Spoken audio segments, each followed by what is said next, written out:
നമസ്കാരം. പ്രവാസി മലയാളിയിലേക്ക് സ്വാഗതം. കൊറോണ വ്യാപനത്തിന് പിന്നാലെ ഏർപ്പെടുത്തിയ നിബന്ധനകൾ ഒന്നൊന്നായി നീങ്ങി തുടങ്ങുമ്പോൾ പ്രവാസികളെ തേടിയെത്തുന്നത്, അതായത് സൗദിയിലേക്കുള്ള മടക്കയാത്ര വിമാനത്താവളങ്ങളിൽ വെച്ച് മുടങ്ങുന്നതായുള്ള യാത്രക്കാരുടെ പരാതിയാണ് ഇപ്പോൾ ഉയർന്നു വരുന്നത്. ബൂസ്റ്റർ ഡോസ് എടുക്കാതെ തന്നെ ഇമ്മ്യൂൺ പദവി നഷ്ടമാകുന്നവർക്ക് ബോർഡിംഗ് പാസ് ലഭിക്കാത്തതാണ് യാത്ര മുടങ്ങാൻ കാരണം. പ്രത്യേക പരിഗണന നൽകി ബൂസ്റ്റർ ഡോസ് നൽകാൻ സർക്കാർ തയ്യാറാകണമെന്നാണ് പ്രവാസികളുടെ ആവശ്യം.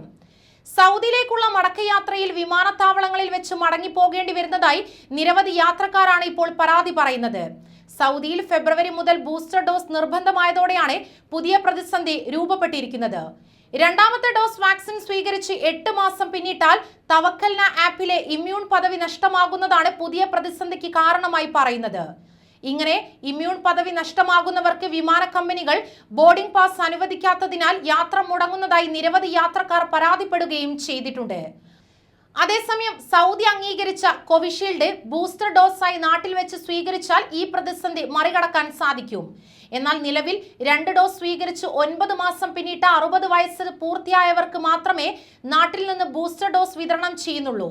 പ്രവാസികൾക്ക് പ്രത്യേക പരിഗണന നൽകി ബൂസ്റ്റർ ഡോസ് വേഗത്തിൽ നൽകാൻ സർക്കാർ തയ്യാറായാൽ ഈ യാത്ര പ്രതിസന്ധിക്ക് പരിഹാരമാകുന്നതാണ്. അതോടൊപ്പം തന്നെ ബിനാമി ബിസിനസ്സുകൾക്ക് പദവി ശരിയാക്കാനുള്ള സമയപരിധി അവസാനിച്ചതോടെ സൗദിയിലുടനീളം സ്ഥാപനങ്ങളിൽ കർശന പരിശോധന ആരംഭിച്ചിരിക്കുന്നു. പരിശോധനയിൽ നിയമലംഘനം കണ്ടെത്തിയ നിരവധി സ്ഥാപനങ്ങൾ അടച്ചുപൂട്ടിയതായി വാണിജ്യ മന്ത്രാലയം അറിയിക്കുകയുണ്ടായി. ഫെബ്രുവരി 16-നാണ് സമയപരിധി അവസാനിച്ചത്. ഇതിന് പിന്നാലെ അടച്ചുപൂട്ടിയ സ്ഥാപനങ്ങളെ കുറിച്ച് മന്ത്രാലയം പരിശോധിച്ചു വരുന്നു.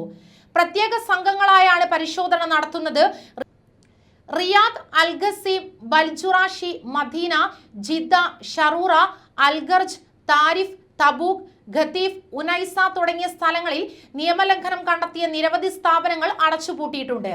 റെഡിമെയ്ഡ് വസ്ത്ര സ്ഥാപനങ്ങൾ, അത്തർ വിൽപ്പനശാലകൾ, തയ്യൽ ഉൽപ്പന്ന കടകൾ, ബാർബർ ഷോപ്പുകൾ, ആശാരിപ്പണി നടത്തുന്ന കേന്ദ്രങ്ങൾ, വാഹന വർക്ക്ഷോപ്പുകൾ, ഇലക്ട്രിക്കൽ ഉപകരണ സ്ഥാപനങ്ങൾ എന്നിവിടങ്ങളിലാണ് നിയമലംഘനം കണ്ടെത്തിയിരിക്കുന്നത്. പരിശോധനയിൽ തൊഴിൽ നിയമലംഘനങ്ങളും ഗുണനിലവാരം കുറഞ്ഞ ഉൽപ്പന്നങ്ങൾ വിൽപ്പന നടത്തിയതായും കണ്ടെത്തിയിട്ടുണ്ടെന്നും റിപ്പോർട്ടുകൾ ചൂണ്ടിക്കാണിക്കുന്നു. കൂടുതൽ വാർത്തകൾക്കായി ഈ ചാനൽ സബ്സ്ക്രൈബ് ചെയ്യുക.